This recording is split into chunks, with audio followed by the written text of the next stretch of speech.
देतो या कार्यक्रमाला ज्यांची पवित्र उपस्थिती लाभली आणि त्याच्यामध्ये हरिभक्ती परायणादरणीय बाबा सुद्धा या कीर्तनामध्ये उपस्थित राहिले. वास्तविक मी कीर्तन करावं आणि माझं तुम्ही कीर्तन ऐकावं एवढा काय मी मोठा कीर्तनकार नाही. आमचे महाराज अत्यंत गोड कीर्तन करतात, अभ्यासू कीर्तन करतात. त्यांनी बोलायची शब्दी म्हणजे शैली म्हणजे एकदम भारी आहे. मराठी बोलावं तर आमच्या महाराजांसारखं बोलावं सांगावं गोड वाणी. आम्ही प्रयत्न करतोय अजून, पण थोडंसं आमचं मिक्सिंग राहतं थोडंसं.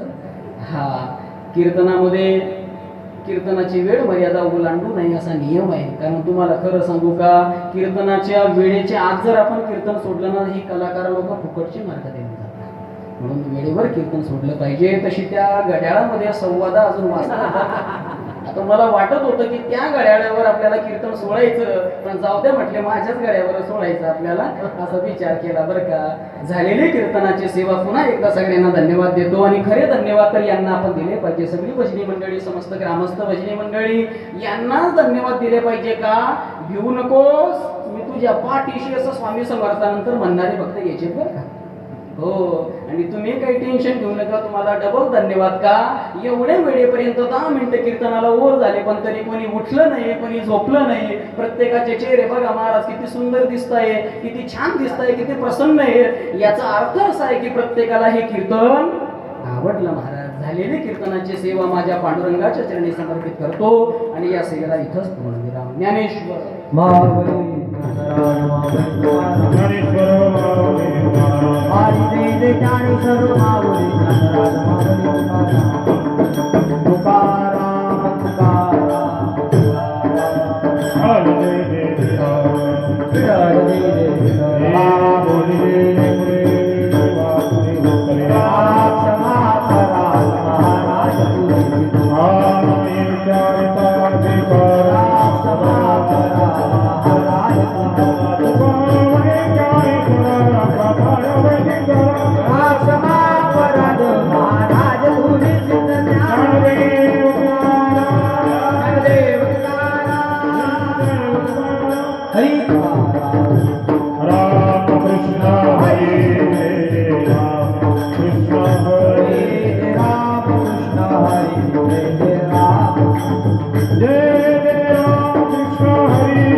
आणि वारकरी अलंकार प्राप्त स्मरणीय श्री गुरु जगन्नाथ बाबा अंजाळेकर यांच्या आशीर्वादाने,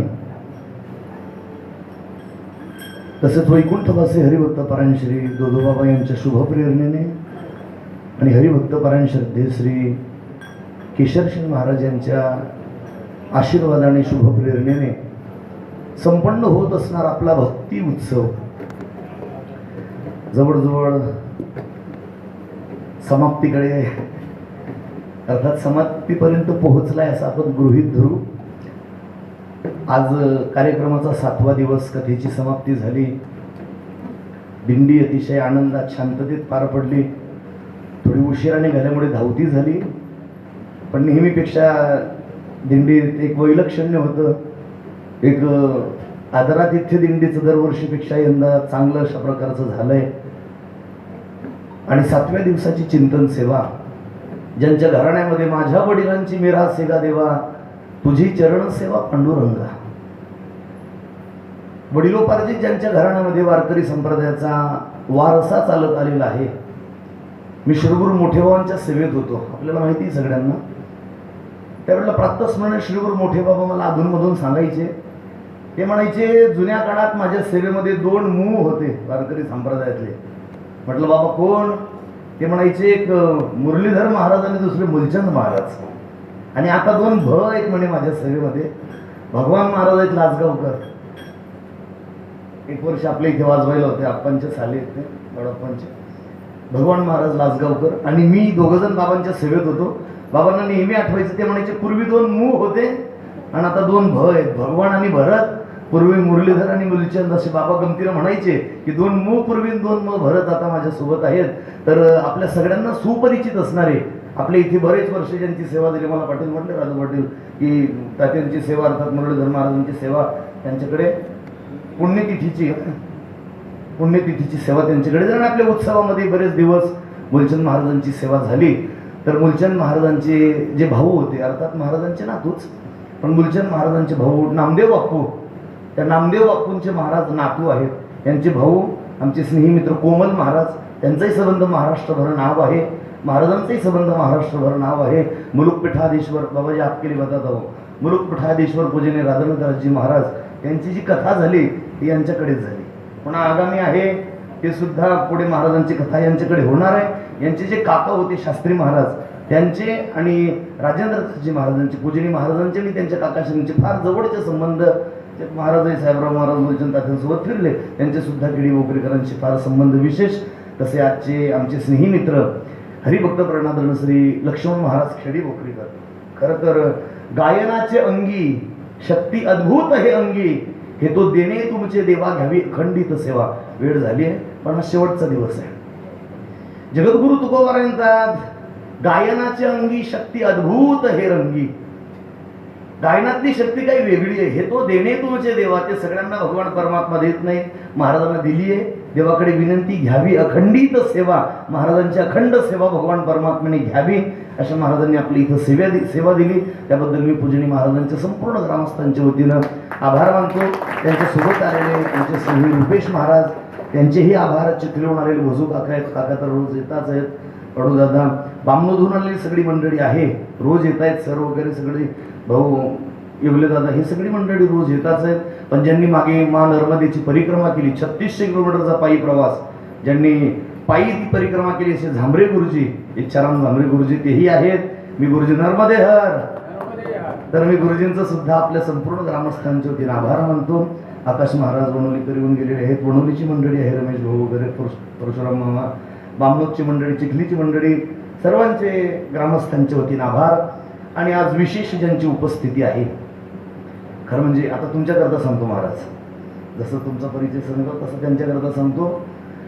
अयोध्येच्या रामलला सरकारच्या मंदिराचे जे महंत आहेत, अध्यक्ष पूजनीय संत श्री नृत्य गोपालदासजी, त्यांच्याच परंपरेतील एक दिव्य सत्पुरुष आहेत महाराजांचे श्रीगुरु पुरुषोत्तमदास महाराज. आपण ज्या खंडोबावाडी देवस्थानला 15 दिवस जातो यात्रेला, फैजपूरला, होळीनंतरची जी यात्रा असते, त्या खंडोबावाडी देवस्थानचे अधिपती, उत्तराधिकारी, ज्यांची आत्ताच नुकता जो कुंभमेळा मागच्या वर्षी पार पडला प्रयागराज क्षेत्री, त्या ठिकाणी दिगंबर आखाड्यातून 11 आखाडे संन्याशांचे, त्याच्यात सगळ्यात मानाचा आखाडा जर कोणता असेल तर तो दिगंबर आखाडा आहे. आणि त्या दिगंबर आखाड्यातून महाराज महामंडलेश्वर झाले. दिगंबर आखाड्यातून महाराजांना महामंडलेश्वर पदवी त्या ठिकाणी बहाल करण्यात आली. आम्ही त्या गोष्टीचे साक्षीदार आहोत, आम्ही त्यावेळेला तिथं होतोच. पूजनीय महामंडलेश्वर पवनकुमारदासजी महाराज, खरं तर महाराज उद्या येणार होते कार्याला, पण त्यांना अर्जंट जायचं निघालंय ओंकारेश्वरला. आणि महाराज म्हणाले मी आज येऊन जातो, दुपारी कथेला येणार होते, पण कथा संपल्यावर महाराजांचा फोन झाला, त्यांचं बोलणं मला काही घेता आलं नाही फोन अजून. मग त्यामुळे महाराजांना म्हटलं आपण सगळ्यांना आशीर्वाद देण्याकरता या. पूजनीय महाराज तसे घरी येऊन गेलेले आहेत, पण आपल्या उत्सवात पहिल्यांदाच महाराज आलेत, म्हणून मी आजचे कीर्तनकार पूजनीय लक्ष्मण महाराजांना विनंती करतो की आमच्या वतीनं, आपल्या या उत्सवाच्या वतीनं आपण पूजनीय महाराजांचा एक छोटे सत्कार करायचा. एक 2-4-5 मिनिट महाराज आपल्याला आशीर्वाद देतील, आपण महाराजांचे आशीर्वचन ऐकायचे. उद्याच्या कार्यक्रमाच्या सूचना सांगेल, नंतर सगळ्यांनी जायचं. आई महाराज फार मोठ्या परंपरेतले महाराज उत्तराधिकारी आहेत. म्हणून महाराजांची ख्याती आहे. आणि ते सुद्धा मानाचा दिगंबर आखाडा, त्या आखाड्यातून महाराज महामंडलेश्वर आहेत. कुंडलिक वरदा हरी विठ्ठल श्री ज्ञानदेव खंडोबा महाराज की येळकोट येळकोट सदानंदाचा. मी पूजनीय महाराजांना विनंती करतो की आपण आम्हाला आशीर्वचन देऊन उपकृत करावं. आप बैठ के भी दे सकते, आपके हाथ में मैं कर देता हूँ. रघुनाथाय नाथाय सीताय पते नमः. भक्ति भक्त भगवंत गुरु चतुर नाम बपोए, जिनके पग बंधन किए ना सत विघ्न आए। बोलिए सियावर रामचंद्र भगवान की, श्री विठ्ठल भगवान की। आज के जो कीर्तनकार, बड़ी सुंदर आवाज थी महाराज, बड़े सुरीले भजन गाते हैं महाराज जी। ऐसे हरिभक्त परायण आदरणीय लक्ष्मण महाराज जी, हमारी सभी टाड़करी मंडली, मुकेश महाराज, उमेश महाराज और सिए राम में सब जग जानी करो प्रणाम। जो पानी आप सब में भगवान का स्वरूप, आप उस स्वरूप को मेरा प्रणाम और जय सिया राम। विशेष मेरे परम मित्र, त्याला मराठीमध्ये म्हणतात ना जिवलग, असे माझे जिवलग मित्र आदरणीय हमारे भरत जी महाराज। वास्तविकता धन्य है इस मेजबाड़ी गांव को। मैं इसलिए धन्य दे रहा हूँ, धन्य कह रहा हूँ कि आपने इस समाज और इस देश, इस राष्ट्र के लिए ऐसा सुपुत्र को हम सबके लिए मध्य में छोड़ा। धन्य धन्य माता पिता, धन्य पुत्र वर सोई, जो कैसे राम भजे तास और नहीं होई। पूज महाराज श्री भी बोल रहे थे ना, जननी जने तो भक्त जन के दाता के सूर, नहीं तो बाधन रहती वृथा खोयो नूर। इस ग्राम के साथ साथ इनके माता पिता को विशेष धन्यवाद है, जिनकी श्वास श्वास इस देश, इस राष्ट्र और हिंदुत्व के लिए है। महाराज जी स्वयं प्रवास करके 700-600 किलोमीटर दूर गाड़ी चला के जाते हैं। इसका अर्थ ही नहीं है कि ये पैसे का लालच है, सिर्फ और सिर्फ इस समाज का हमारे माध्यम से जो माँ सरस्वती ने, जो गुरुदेव के आशीर्वाद से हमको मिला है, उसका हम इस समाज के लिए क्या कर सकते हैं, कैसे कल्याण कर सकते हैं, सिर्फ ये ध्येय लेकर चलने वाले ऐसे आदरणीय भरत जी महाराज, आपके भी श्री चरणों में मेरा प्रणाम है और आपको मित्रवत जय सिया राम भी है।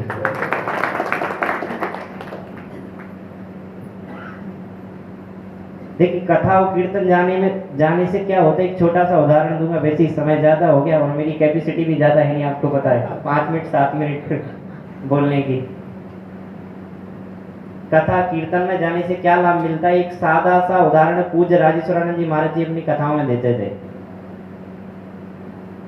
एक गांव में कथा हो रही थी, तो माता बहनें हमेशा कथा के लिए या धार्मिक आयोजन में तो माता बहनें हमेशा आगे ही रहती हैं। तो एक पति पत्नी थे, पति बहुत आलसी था, वैसे रहते ही हैं कई लोग तो वो बोली पास में कथा चल रही, जाके सुन के आ जाओ एक दिन। और जैसे तैसे उसको तैयार कर दिया, बोले ठीक है। अब वो कथा पंडाल में जैसे गए तो स्वागत के लिए खड़े रहते ना, आइए। फिर जैसे ही अंदर गए, जैसे मैं आया तो मुझे बोला महाराज जी ने बैठिए। और तीसरा जब होते तो फिर बोलते जाइए। जैसा वो आया तो पहला स्वागत किया, आइए। दूसरा बोला के बैठिए। अब वो आलसी था, जैसे ही बोला बैठिए, कुछ समय बाद सो गए वो। अब जब कथा पूरी हुई तो आयोजक मंडली बोली अब जाइए। घर पर जैसे गए तो धर्मपत्नी ने पूछा, बोले कथा में क्या सुन के आए? अब उसने तो 3 ही चीज सुनी थी, बोले आइए, बैठिए और बोले ठीक है। वो धर्मपत्नी तो जानती थी आलसी है, जाके सो गए होंगे। अब उसी समय क्या वो उनके घर में चोर आ गए, तो उनको सपने में पहली बात याद आई कि मुझे क्या बोला था, बोले आइए। चोरों को लगा इन्होंने देख लिया और चोर वहीं खड़े रह गए। फिर दोबारा दूसरी बात याद आई, बोले बैठिए, तो चोर वहीं पर बैठ गए। अब कुछ समय बाद बोले अब जाइए, तो चोरों को लगा मौका अच्छा है और चले जाओ। कहने का तात्पर्य है वो सिर्फ कथा पांडाल में गए, उनके घर में चोर नहीं घुस पाए। आप विगत 7 दिनों से कथा भागवत जो सुन रहे हैं, काम क्रोध मोह मोह लोभ इत्यादि जो आपके अंदर घुसने ही वाले नहीं है, बाहर से ही भाग जाएंगे। यदि आप मन लगा के कथा सुनते हो तो आपका कल्याण होने वाला ही है। गोस्वामी तुलसीदास जी लिखते हैं, संत समागम हरि कथा तुलसी दुर्लभ दोई, सुतदार और लक्ष्मी पापी के भी होई। संतों का समागम और भगवान की चर्चा बड़े भाग्य पाइए सत्संगा। बड़े भाग्य से ये सत्संग मिलता है। जब जन्मों जन्मों का हमारे फल जब प्राप्ति होती, जब जाके हमको ये मार्ग मिलता है। यदि ये सहज में आप सबको मिल रहा है तो भगवान की विशेष कृपा है। और ये सब जो आयोजन का मूल है वो है इस कलयुग में केवल नाम। कलयुग केवल नाम आधारा, सुमर सुमर नर उतरई पारा। किसी भी प्रकार से भाव कुभाव अनख आलस और नाम जपत मंगल दिस दसो। किसी भी प्रकार से प्राणी भगवान का नाम स्मरण करते रहे तो कल्याण है। यदि भाव के साथ करे तो परम कल्याण है। यहाँ गांव के लोग हैं तो एक छोटा सा उदाहरण दूं। एक बार दे दूं ना, समय ना चलेगा। एक बार क्या हुआ, एक जगह बाजार भरा था सब्जी का, तो गांव की माताएं मैंने तो भाव करती हैं, सब्जी के पास गई। जब वो ठेले पर गई सब्जी के पर, तो वहां जाकर उन्होंने बोला कि सब्जी दे दो। और वहां तो कई तरह की सब्जी रखी थी, और सब्जी देने पर वो कुछ देगा क्या? जब तक हम वहाँ किसी एक सब्जी का नाम नहीं लेंगे तो वो देंगे क्या? भाई गोभी दे दो, कांदा दे दो, बैगन दे दो। जब तक किसी एक वस्तु का हम या एक सब्जी का नाम नहीं लेंगे तब तक देंगे क्या वो? और देने के बाद हम भाव भी तो करते हैं ना। भाऊ किती दिला सांग ना, करता का नहीं? 50, अरे 40 गया ना भाऊ, तो ऐसे बोलते ना 40। भाई भाव करते ही है ना। जब हम एक सब्जी पर ठेले की सब्जी पर जाने के बाद बिना नाम के बिना भाव के सब्जी नहीं मिल रही, तो बिना नाम के और बिना भाव के परमात्मा मिलने वाला नहीं। भव से पार जो चाहा राम कथा ताको दृढ़ नावा। बिना भाव मतलब बिना भाव के आपको कुछ नहीं मिलने वाला।